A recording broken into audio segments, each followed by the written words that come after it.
welcome to the show, John. We just want to get an introduction of who you are, what you do, and how long you've been doing it. What's up, dude? I'm John Hernandez. I'm from Miami. My whole family's Cuban, and because of that, I'm always surrounded by music. And I've started making music since I was maybe 13, 14, yeah. Mm-hmm. Yeah. Okay. What type of music do you make? Well, I produce a lot of just boom bop, hip hop, but also been getting into house, a lot of EDM, house, progressive deep. And I love sampling not only soul tunes, but salsa and Cuban or Caribbean music that I've been growing up listening to. Okay, cool. So you're from like the Orlando area, right? Well, yeah, I live in the Orlando area. Cool. Where did you get your education to learn how to do all the music stuff? Well, when I started out, I mostly taught myself through everything, but I wanted to become more professional, so I ended up going to Full Sail. And man, my skill just skyrocketed, and it's really great. I feel so confident that I'm just mixing, producing God at this point. Right. Okay. Cool. Do you have a clientele that you're running with your producing? Oh yeah, I mean, I usually have like, at least this week, just an example, maybe had 3 or 4 artists to record, and maybe like 3 artists I've produced for, like just this week, and that's just a regular old week for me. Okay. What's like a funny experience you've had with an artist, like recording? Man, Or like the biggest gripe that producers have with artists? Definitely. So I always feel bad for charging people. I always do, especially if like they're my friends. It's like, oh my God, it pains me. It pains me because I just like making music. I want to make music, but sometimes I need the money. You know, Right. I need to eat. Yeah. So usually people charge for recording and charge, like hourly. Yeah. But one time I just had a friend in and I didn't really care. I'm like, oh, I want to charge you for recording. And this guy took maybe 5 to 6 hours just to record, because it's like, he'll say a line and be like, do it one more time. All right, do it one more time. Oh yeah, I got it this time. And it's over and over again for like 5, 6 hours, like just straight. And me and mind numbing, and I'm like, man, don't worry, like you're his friend, be nice, you're his friend. And it happened about like last year. Right. So you think it's like, as a producer, it's like it's managing that professional versus friendship versus like doing a job. So it's like it's a balance act. Because I mean, in almost every job, morality and friendship is always a thing. You always gotta do what's good for the business, but also keep relationships, because Right. you never know when you're gonna need them. Like you never know. Never know who's up next, for sure. Okay. Let's get a little bit more into like your background. So you said you're from Miami. Born and raised? Yeah. Where'd you go to high school out there? I went to Belen Jesuit Preparatory School. It's like an all Catholic. Okay.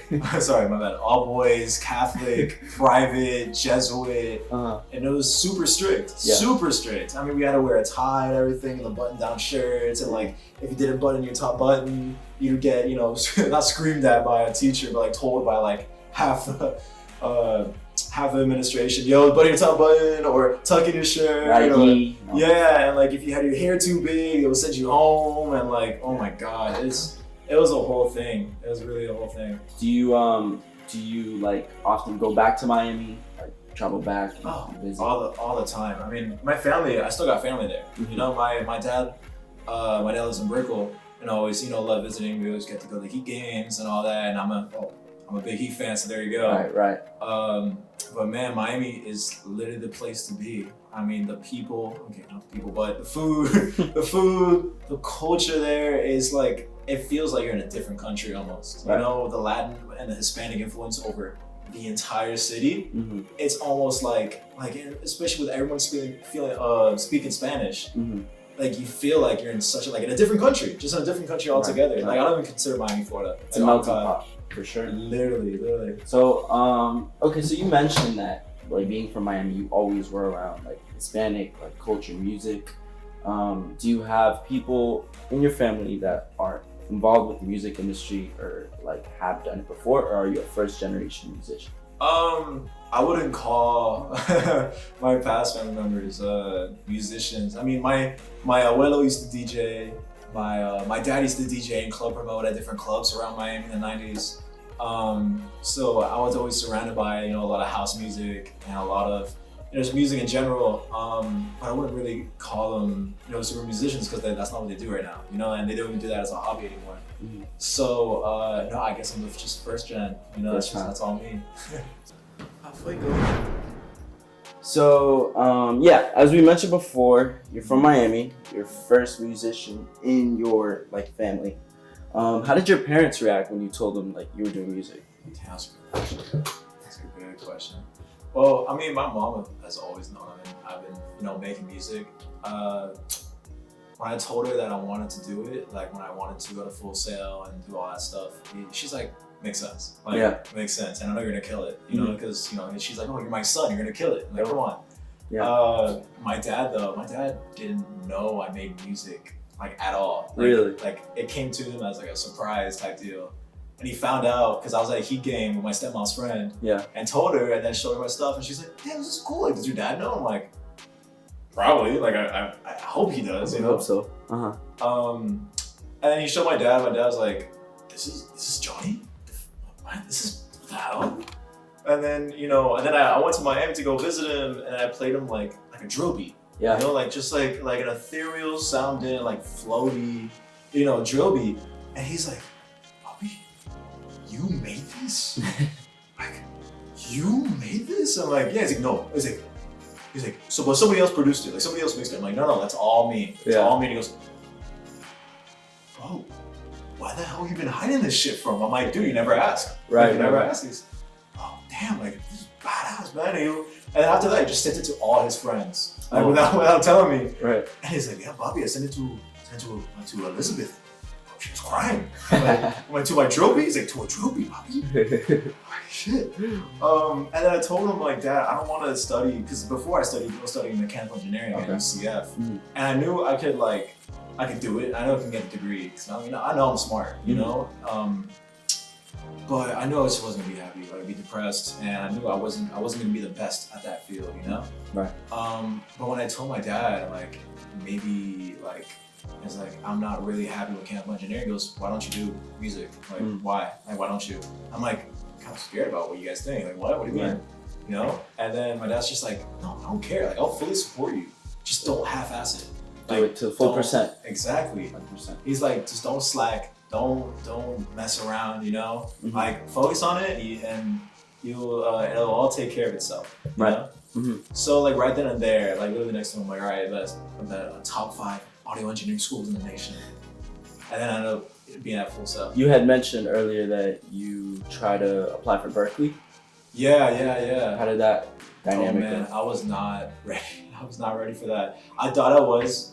I only had a summer, really half a summer, to prepare for it, and I taught myself all the music theory I could learn. Mm-hmm. I taught myself, how to play the piano, that whole summer. Mm. Before I was kind of a novice, or kind of didn't really know, but starting off. Yeah, exactly. Yeah. But by the end of the summer, I'm like, dude, I'm a badass at this. I got it. I went into the interview, the audition. They're like, really? You've heard enough. What'd you do? What'd you do in the audition? Basically, so you have to get there, right? Or it's online on Zoom, and I had to play a piece, a piano piece. Mm. I had to play a prepared piano piece. And then they'll play a drum beat and I have to improvise on the beat. They just tell me the key and I have to improvise. Mm-hmm. And then they do a theory test where they just go bink, what chord is that? And I was, augmented, whatever. Or dink, what is that? Mm-hmm. Oh, it's a minor, whatever. And then they'll test me the rhythm and all that. And they go, all right, we've heard enough, whatever. And then the audition, it was through Zoom. And I thought I was gonna ace it, I studied all the questions. I'm like, bro, I got this. I'm a badass. Come on. I can't fail at this. I'm charismatic as hell. I got this. Right. And then I go to the Zoom and this camera is off the entire time. Oh. So it's kind of I'm flirting with a freaking wall. I'm just talking to my screen, looking at nothing. Just, yeah, man. He's like, how'd you start the music? And I go, oh yeah, I just I was really interested, whatever. And he goes, he just unmutes himself, goes, oh, it's cool. What? It just, all right, that's cool. All right, our next question, like whatever. And like, Damn. I got no feedback. I can't, like, I don't know this guy's body language or anything. Yeah. So I'm like, Just a black screen. exactly. So then after that, I'm like, damn, I don't think I'm getting into Berkeley like, as much as I want to. I got friends over there too, and like, I got like 2 or 3 friends there, and they're all super talented, and they know that like I'm super creative, and they're like, oh yeah, like we'll see you here, bro. Like we'll see you here. And I told them about the audition. They go, man, like sounds like Boston people, you know? Like, Yeah. sounds like Boston people. So, so after that, kind of like just timelining it. So Berkeley just didn't work out. You didn't go to Berkeley. What made you say, okay, let's go to Full Sail? Man, because that was the next best thing, you know.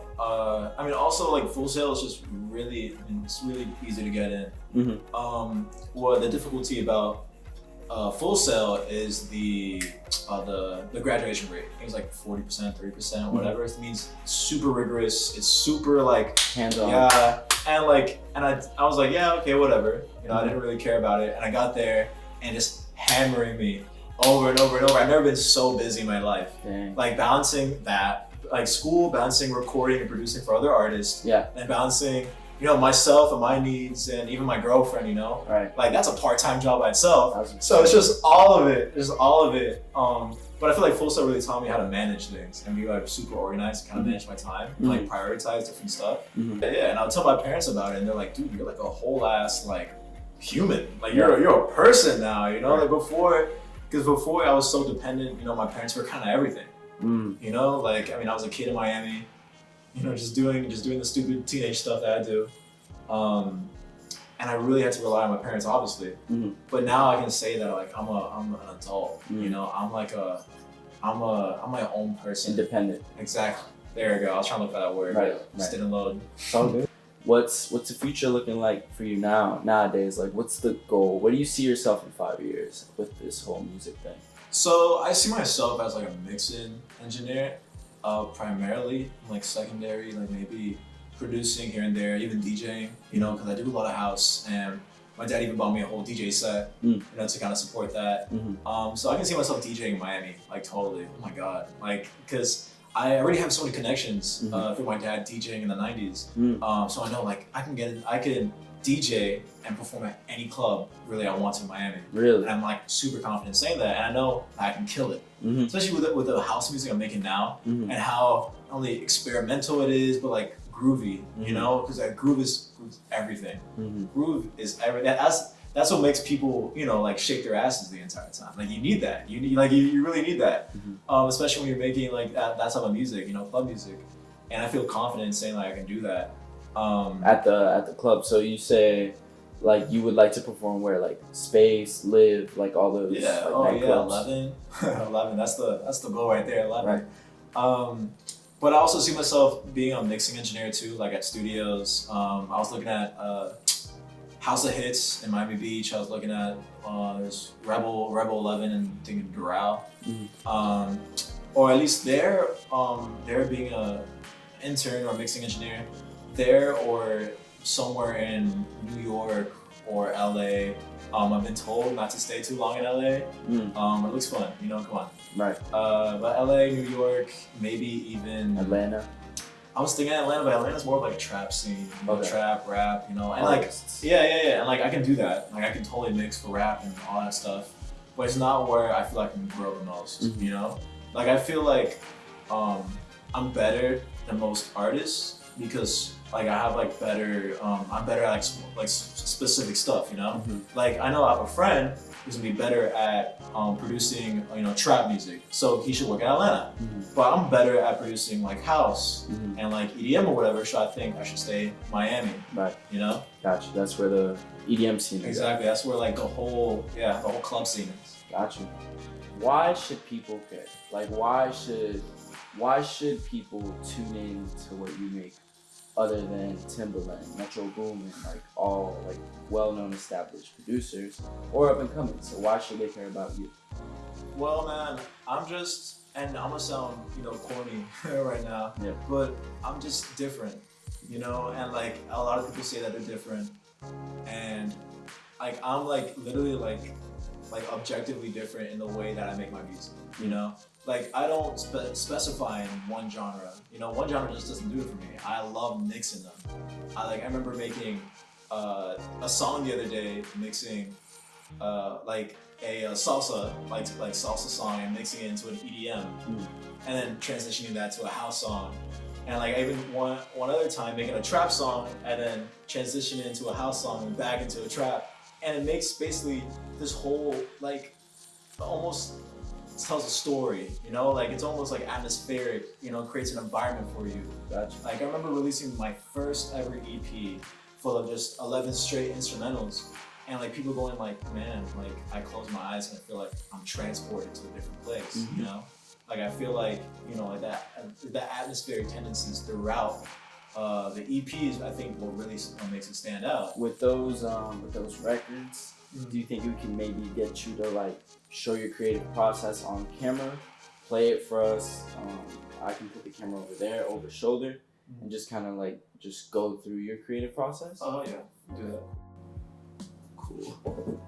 All right, so we're here with John. How you doing? What's up, man? So yeah, now that we got you here, I kind of want to just get into like the basics of producing. I gotcha. So you said that for this salsa beat, you sampled Pedro Navaja. Yeah, Pedro Navaja. Actually, Dime by Robin Blades and Willie Colon. So for the people at home, like what's sampling? What does that mean? So sample is basically like a song or a part of a song that you take and you twist it and you add stuff on top of it to make it your own, you know? Cool. And make it your own song. Like a remix for a lack of Kinda.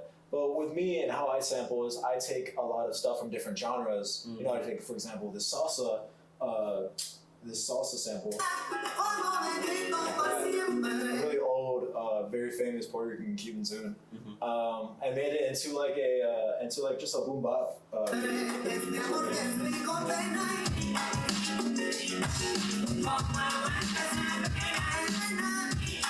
So it's a whole different genre almost, you know? Like I get that salsa and turn it into boom bop. Gotcha. And yeah, but a lot of producers do that. But what makes me different is that I'll turn it to boom bop and then turn that boom bop beat straight to an EDM type beat, like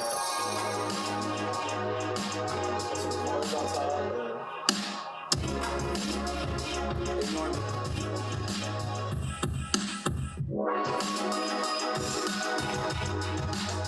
I still have that sample in the background, and that's all really just producing and mixing and making all that just magical. How long? So like a song like this, right? I see it has multiple components. Yeah. How long does that take you to finish?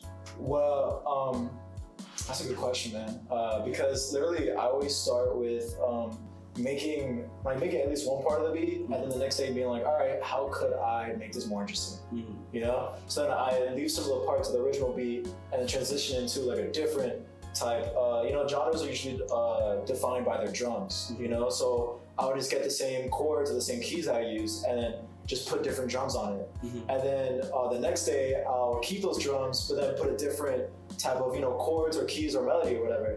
And like that, it almost like makes everything, you know, not only cohesive, but dynamic, flowing, you know? Like I take pride in that, like my music almost sounds like a roller coaster, you know, there's ups and downs and just, you know, loops and everything. Right. And yeah, that's kind of what I go for. So that's like a 3 to 4 day process. Yeah, for producing, and especially producing something so dynamic, you know, so hard with little intricate parts, it might even take me a week to finish the song. Gotcha. You know, because especially with all the producing, having the artist sitting and recording, and then mixing everything all together. That's not even like touching on mastering, right, and all that. Just the producing, recording, and mixing, like a week. Okay, so a lot of work for this music industry. Oh, hell yeah. All right, well, sounds good. I think we can wrap it up right here. It was great interviewing you. For sure. Thank you for having me, bro. Yeah, of course. Can you want to give the people like your socials, where to find you, Apple Music, all that stuff? Right here? Yeah, right in the camera. All right. Follow me on Instagram, JoMama3448. My artist name is JohnHernandez. No spaces in between. You can find me on Apple Music, Spotify, SoundCloud, really anywhere you can listen to music, even Bandcamp, you know? Okay, cool. Do you have any projects out that you want to put out to the people or you want to promote right now?